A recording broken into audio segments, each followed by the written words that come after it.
Boa tarde a todos, mas eu quero começar este sábado perguntando para São Paulinos e corintianos como é que tá a tarde de vocês? Nervosos pro clássico de amanhã? Um duelo de opostos, né? O São Paulo brigando para não cair, o Corinthians mais tranquilão na liderança, mas a gente vai começar o Globo Esporte lembrando de uma curiosidade, porque há 10 anos tava tudo igual aqui, mas diferente. Clássico. Tá aí um jogo diferente dos outros. Ainda mais quando o rival é de tão perto, no caso da mesma cidade. Hoje em dia nós sabemos que o Corinthians é o time a ser batido pela sequência que eles vêm tendo. A gente sabe que vai ser um jogo disputado, um jogo brigado, né? O São Paulo precisando da vitória, nós também. O Corinthians está muito tranquilo nessa competição, né? Agora para o São Paulo não, o São Paulo é uma decisão, né? O São Paulo, esse jogo é uma decisão porque uma vitória esse domingo pode realmente brigar mais em cima, inclusive, né? Os números mostram que São Paulo e Corinthians estão muito distantes um do outro. O tricolor está lá em 17º, na zona de rebaixamento. 7 vitórias, 6 empates e 11 derrotas. Ó o Corinthians, 16 vitórias, 5 empates e 3 derrotas. Agora, se voltarmos no tempo, 10 anos atrás, o São Paulo de hoje é o Corinthians de 2007. Naquele ano, os dois rivais também estavam em lados opostos da tabela. Olha a coincidência. 7 de outubro de 2007, era a 30ª rodada. Corinthians na zona de rebaixamento, 18º colocado.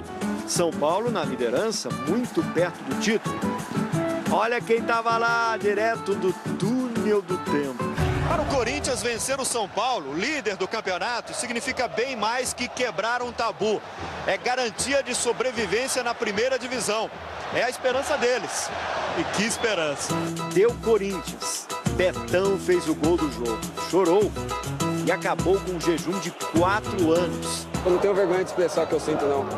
Eu não tenho, pra mim não tem problema. Tem muita gente que se segura, que quer se mostrar tão valente. Mas eu não, graças a Deus, meu coração é assim, eu não tenho medo de esconder, não. Eu era o único jogador que tinha disputado todos os clássicos, que fazia parte do elenco, né, do Tabu. E não tinha vencido nenhuma partida. Se eu não me engano, acho que foram 13 ou 12 jogos durante 4 anos. E para mim foi um ano assim, um jogo maravilhoso. Nascia ali o Betão eterno. Assim, tem os dois lados da história, né? Tem muita gente que leva pelo lado, como pode dizer, pejorativo, tem outros que levam pelo lado legal, o lado bacana, mas o importante é ser lembrado, né? Mas foi uma época que o torcedor corintiano não gosta de lembrar. Eu sempre falo que o rebaixamento não foi aquele ano de 2007. É uma coisa que já vem se arrastando com muitos problemas o Corinthians vinha tendo desde acho que 2004, mais ou menos, troca de diretoria, troca de gestão. E foi um efeito bola de neve, né? Já o torcedor são paulino quer mais era daqueles tempos. Um jogo que perdeu, mas não foi aquela derrota que nos prejudicou na competição mesmo, porque o time era muito forte, né? Hernanes era titular daquele São Paulo. Ela era uma situação completamente diferente, o time do Corinthians era um, o time do São Paulo era outro.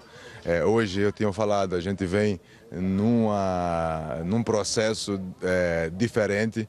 Então, eu acho que os números não representam muita coisa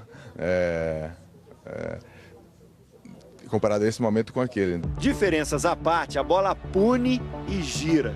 Hoje o desesperado é o São Paulo, tranquilão é o Corinthians. Mas num clássico é difícil apontar alguém que entra em campo com qualquer tipo de favoritismo. Independente da situação do São Paulo hoje, que está brigando embaixo, o Corinthians está em cima, sempre é um jogo como era antigamente. Disso ninguém duvida. Faz tempo. A bola. Mais clássico no Globo Esporte, a gente gosta de clássico. Vamos lá. São Paulo, como se preparou o time pressionado para esse jogo? Essa cena se repetiu toda a semana no centro de treinamento. Ainda com a luz do dia, jornalistas indo embora.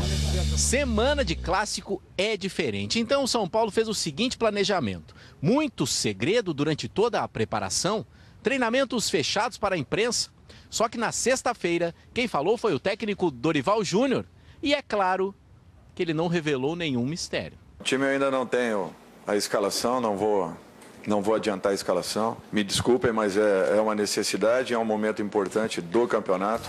Tão importante que a torcida entendeu e vai lotar o Morumbi.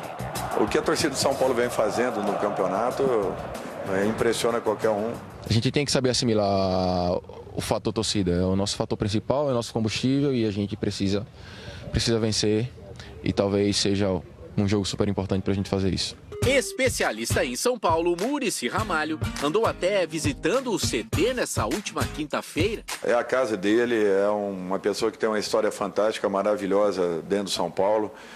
Eu tenho uma amizade muito grande com o Muricy e, acima de tudo, um respeito profissional ainda maior. Eu tenho uma identificação muito grande com esse clube. Não posso fazer nada além disso, ou seja, de fazer uma visita, de conversar com as pessoas, de dar um pouco mais de força. Além disso, não posso fazer. Porque quem faz a diferença mesmo é a comissão técnica e os jogadores, né? E eles estão conscientes disso, eles estão conscientes, estão trabalhando duro. De volta para o campo, a dúvida mesmo, está no meio-campo. A opção 1 tem Jusilei. Já a opção 2, um time mais móvel, mais ofensivo. A torcida quer saber, é a opção 1 ou a 2?